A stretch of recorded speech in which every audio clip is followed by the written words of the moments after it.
Hello, and welcome to the Journey of Grief, Becoming Us Without Them.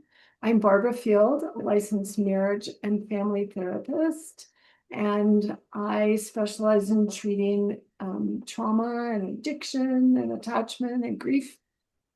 And I started this channel because there's so many misconceptions about grief and so many people who don't even know that they're entitled to go through a formal grief process or that they should be grieving a certain way. And so I just want this to be a place where there's resources for people who are grieving losses, therapists, specialists of all kinds.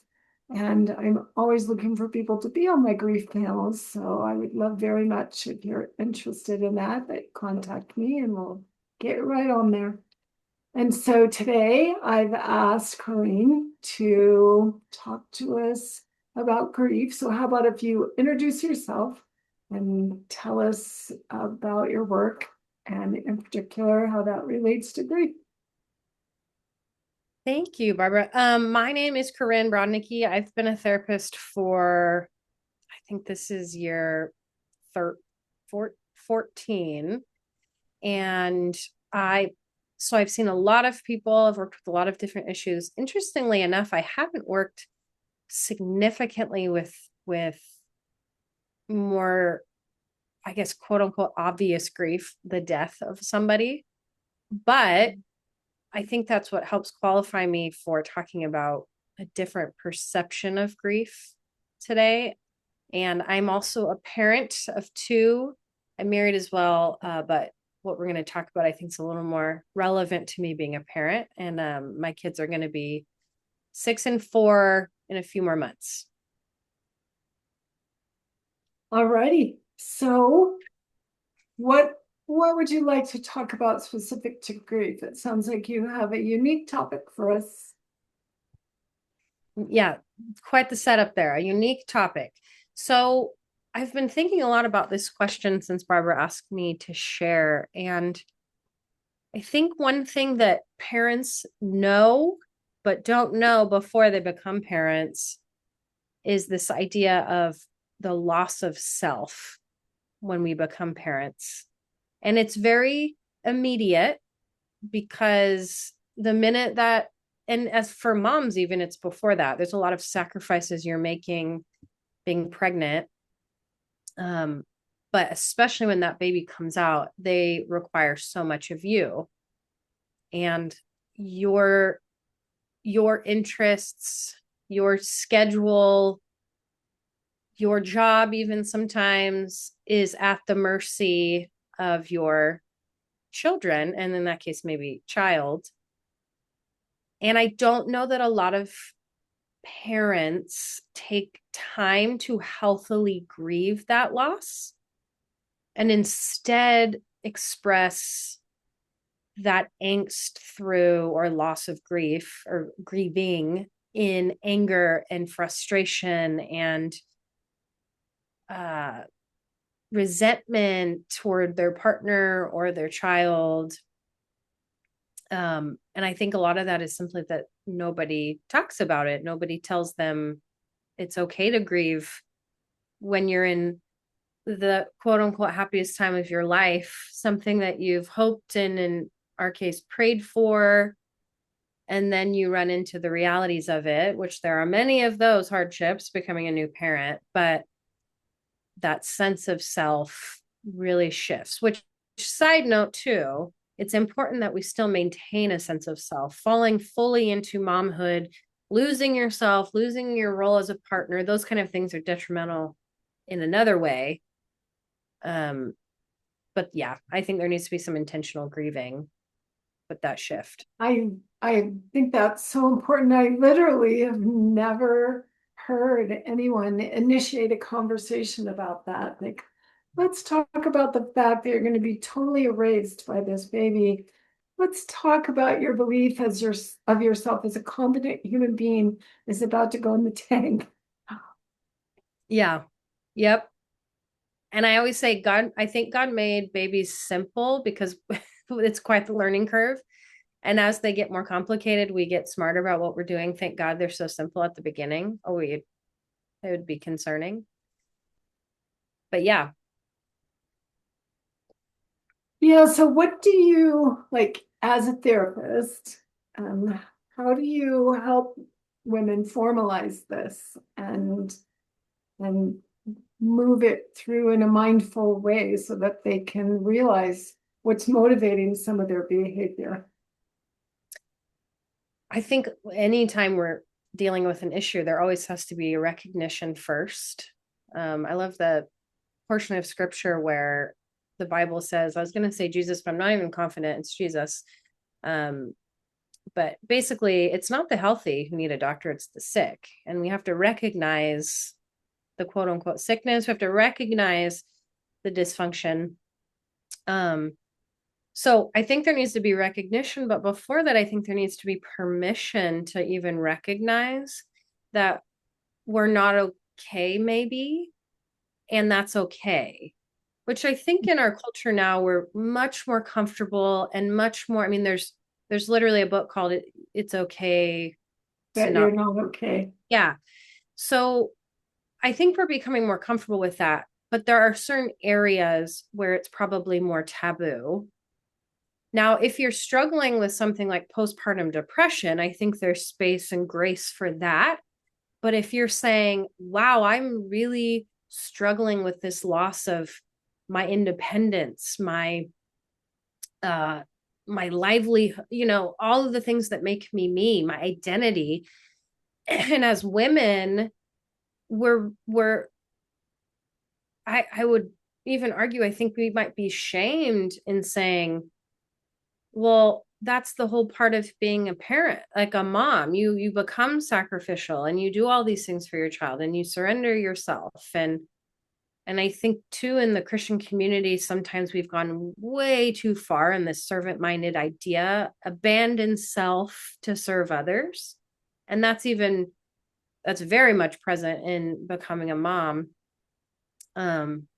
So I think we need to allow women, whatever their experience is, to have their experience.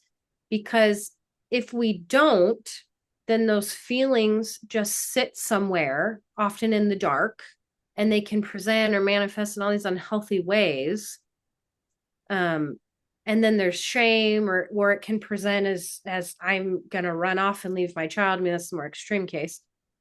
I'm going to emotionally abandon, whatever. We're trying to get that worked out. Whereas if we just say, hey, let's create a space where we can talk about the loss, all this loss of what it looks like to become a mom without shame, because we're all in it together. It's the same for us all. And then that allows that to move. I like you said that it allows it to move forward. It has to be recognized and allowed. And then it's like a river and it can move on. Might surface again and again and again, but it has to move through. So I think the recognition and the permission are kind of two really important steps there. Yeah, I think we in America love to idealize everything. Yeah. And so we have perfect weddings and perfect children. And it almost never turns out like that. No. But we really do idealize that idea of having your first baby and and that's for the people that planned it or maybe worked really, really hard to get there. And that doesn't even count the people who hadn't really intended for that to be part of who they were and had that thrust upon them and made the decision to Yeah. continue forward with that. But there's all of that, the future that I believed I was going to have, and now I have this kid who's changing all that, Mm-hmm. or who I thought I would be as this mom of this lovely baby, that I would be joyful all the time and have everything I needed.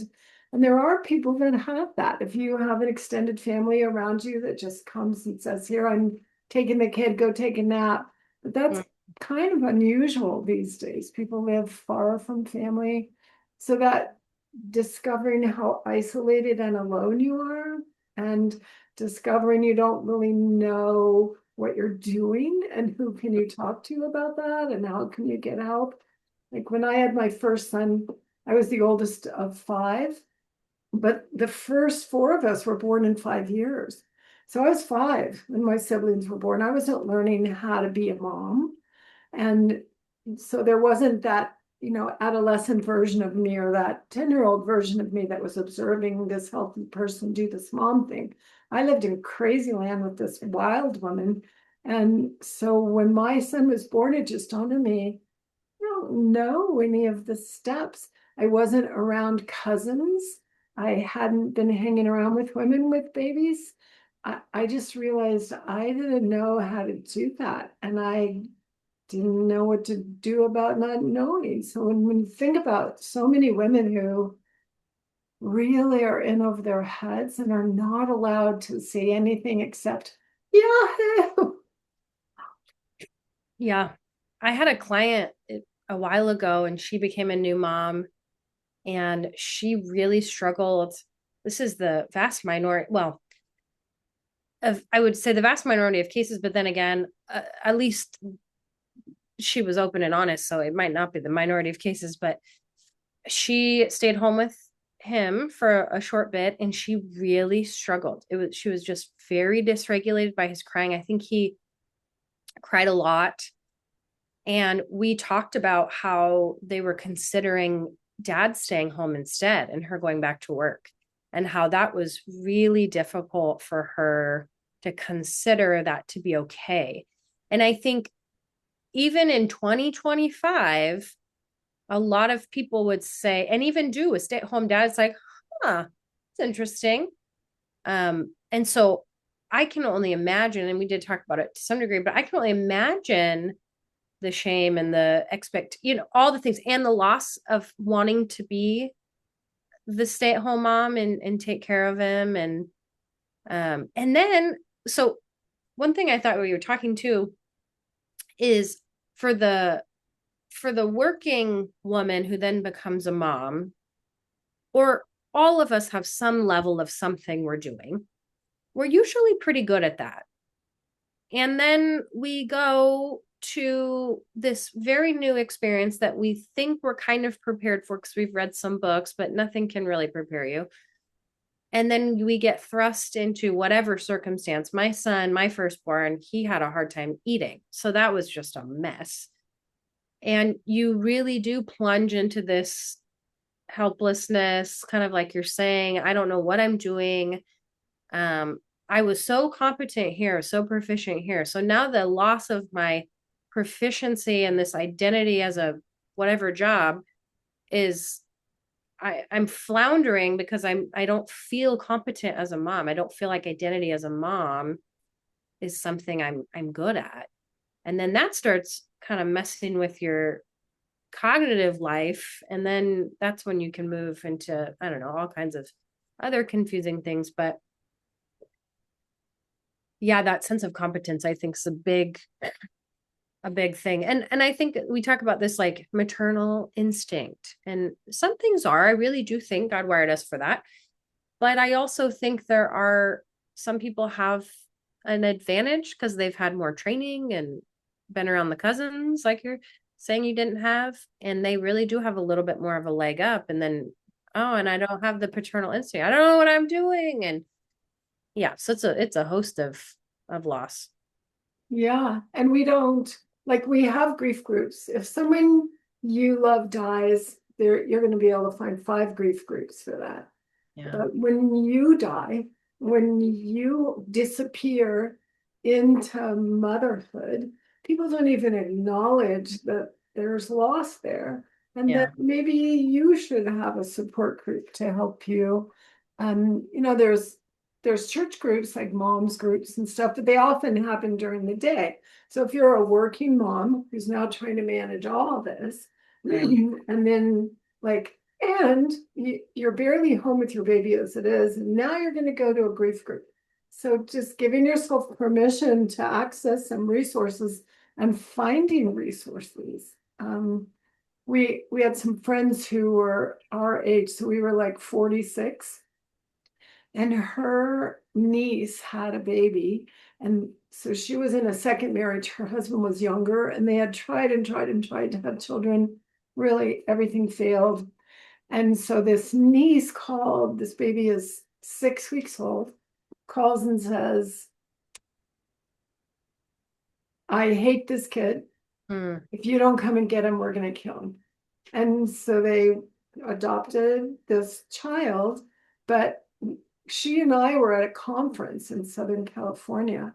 And so the guys are up there. So we've got 2 kids, but he's never parented a kid at all. And my husband was actually a pretty cool dad, but they're supposed to be rebuilding the engine on her car. So they've got this car torn apart. And they get this call. So he's okay. So he gets a nephew and they drive, go get this baby and bring this baby back. And my husband said, okay, here's the deal. You take care of the kid, I'll rebuild the engine. Well, he just was screaming and screaming and screaming. So my husband said, call the church ladies. He knew that. So he called the church, and all these older, retired, not working, they just rotated right in there. One of them right away said, this baby is sick. And so they took him to the doctor, he had double ear infections. And the church ladies, literally my husband and the dad, rebuilt this engine by the time we got back, because we were in a carpool. We didn't have a car. And so the church ladies parented this kid while my husband fed Doug, and they rebuilt the engine. And it was kind of fun to watch these 2 rowdy dudes parenting these babies with the rotating church ladies. But who has that? Who knows to do that? And who has a church where you can call and say, I need 3 shifts of church ladies for 2 days until we get back from Southern California? Yeah. What a beautiful gift. Yep. Yeah. Having that community is a game change, and just to be seen fully. No true, like we all judge to some degree, right? But to really truly feel like we are here for you no matter what the case may be. I have a friend who had a very serious case of postpartum psychosis. And I've never even, it didn't surprise me that it existed, but I've never known anyone or done much reading or learn. And her sister stepped in, but I think she did have community, but I wonder how much space she had to be 100% honest. And like you said earlier, a lot of times we're kind of stuck at home, isolated. We can't really go a lot of places. Someone called it, we're nap trapped, because by the time you like get up to go do, it's like, and it's time for the nap again. And so you really are naturally a little bit more isolated. So even if you know what resources to seek out, it's potentially hard to get them. But I think at the end of the day, there is this like superwoman complex in a lot of us, especially like is birthed as a mom too, where it's like, I just need to do it. I need to grin and bear it and do it. It's my job. It was my choice to have this kid. I'm going to do it. I actually read this book not that long ago. I can't remember what it's called. And she kind of said that. She's like, well, you need to stop complaining, and it was your choice to have this kid. And I think she was coming from a good place of kind of like take responsibility, take accountability. But it felt a little harsh, like, but there's not room to be weak. And we are weak. We're all weak. We don't have it all together. And yeah, and we're transitioning so significantly in so many ways. And your marriage or your relationship is transitioning. One thing we talked about at the beginning too, which as a woman, I can't speak to this experientially, but working with men, having a husband myself, having friends who have husbands, seeing how men really struggle with this release of self. We all do, selfishness specifically. We all have to go through some level of sacrifice to be healthy parents. It has to be. But I've really watched my husband, who is a pretty emotionally healthy guy, insightful, smart, a good dad, and he's just really had such a harder time than I have in acknowledging, I guess, accepting oh, this is our life now. And we've been doing this for almost 6 years. And I wouldn't say that happened yesterday. I mean, it's gradually been better and better and better.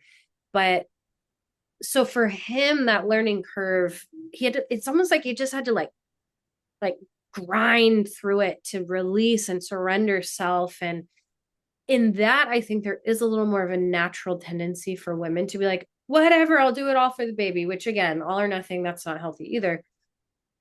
But having this shared experience with my husband and yet having a very different experience and trying to support him, but he's also really grieving the loss of self and the loss of his time. And I want to do what I want to do when I want to do it. And I think that's a whole nother separate piece of the grief, like my partner's grief and how am I managing my partner's grief as I'm also grieving, but we're grieving at kind of different phases and we're kind of grieving a little bit differently. And I don't really feel the way you feel. So it's not a totally shared experience. Right. And then for a mom too, or at least me, there was some loss. Like, wait, you don't feel exactly the same way. Like, it's not as easy. Like, you don't just want to do all these things you don't want to do, like when, class example, we go to a bookstore, let's say we don't go with the kids and he goes straight to whatever interest section he wants. I go straight to the kids' books. I'm like, what can I get for my kids? And that just feels to me like such a reflection of maybe mom, dad brain. I don't want to say that completely generalized. So yeah, so there's that personal grief, then there's that partner grief, then there's a lot. Yeah, a lot of grief in there. Yeah, and that kind of adding the couple dynamic, that is another loss of like, what happened to my body? And what happened to my sex drive? And what happened to my capacity for sleeping through the night? And so then that disappointment of, oh, what do you mean you're not interested in hanging out with me because you have to take care of the baby? Mm-hmm. Yeah, that's just right. Even making time for each other. Oh, I don't want to leave the baby because they're too little. And that's one thing I would say as kind of, I guess, as a maybe like a protective strategy is make sure you keep your dates. Make sure you continue to invest in your partner because although your relationship your relationship has shifted, but naturally it still needs attention. So I had this thought a while ago. I was like, if you consider your marriage your first child, so right, I have 3 children then, if I've got my marriage, baby marriage, and then Levi and Claire, they all need attention. My baby marriage isn't relying on me for food, but it needs me.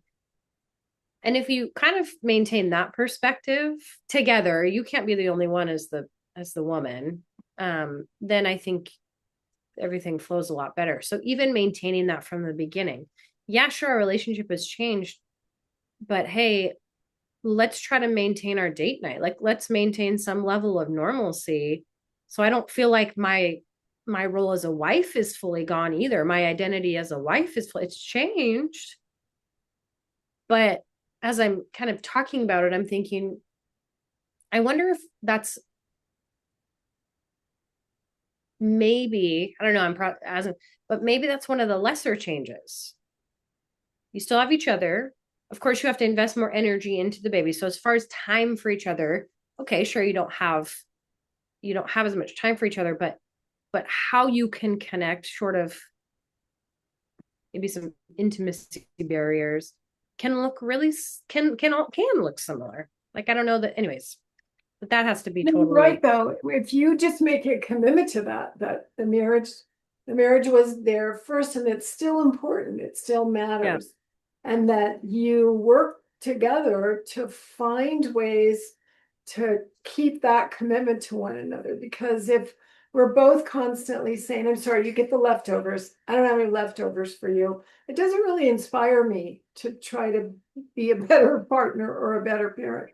If this kid is just sucking the life out of me and sucking the life out of my partner and sucking the life out of my marriage, I'm not going to feel very creative about how to add resources. But if my partner and I are both working really hard to maintain that as the foundation that our kids are going to be building a life on, and how can Yeah. we strengthen that foundation? We're going to be more creative. We're going to be more like we had 3 other couples that had kids, and um, we would have like a dinner club once a month, and we would all, children and all, go to one Mhm. person's house. And then the grown-ups, we would have on-site babysitters, but for people that were worried about leaving their kids with babysitters and stuff. So the kids were kind of being paid attention to, but the parents were still there. So you could have sort of grown-up conversations. And it was extra work, but we made sure to keep that commitment. And then we found ways to trade with other couples, like, Mhm. we'll do this with you guys if you'll do that. And people are so concerned now about their children being molested or abused. It's harder to do that kind of stuff. But just finding ways, go on cheaper dates so that or helping grandma with her chores so that grandma has time to hang out with the kids. So support grandma so she can support us. My one granddaughter has 3 sets of grandparents, and so I don't know that she's ever been with a babysitter other than an adult cousin. And with all the commotion children have going on, it takes 3 sets of grandparents to get that kid all the places she needs to go.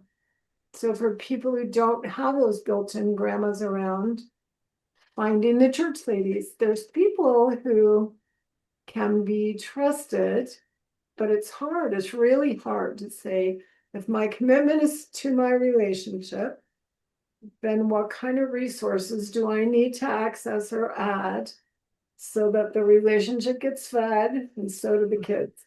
Mhm. Yeah, and that just goes to the wayside very quickly.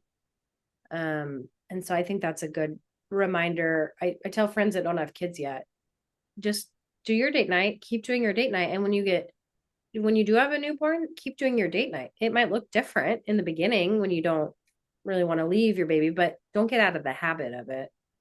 Is really Yeah, for sure.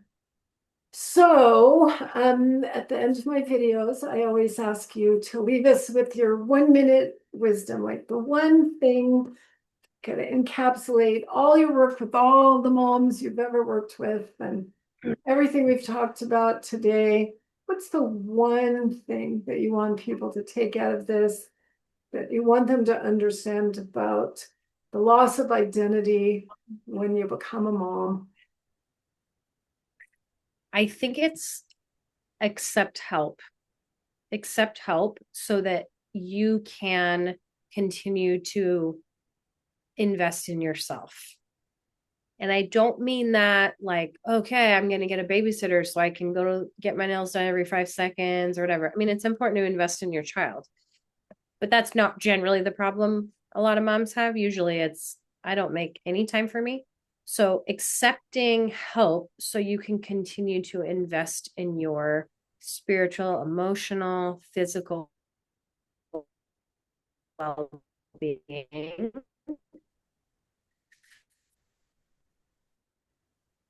And check in with yourself and recognize if you need help or to recognize where you are and what you might need. It might not need to be therapy or a deep healing prayer circumstance. It might just be, I need a journal twice a week so I love to journal or I love art. Okay. Dad's going to watch baby for 30 minutes every couple days so I can do that. So asking for help and then not feeling like there's anything wrong with still being you, the you that God has made you to be. Yeah, that's great. Well, thank you very much. And thank you so much for taking time out of your day to hang out with me and talk about this grief. And I'm going to turn off the recording.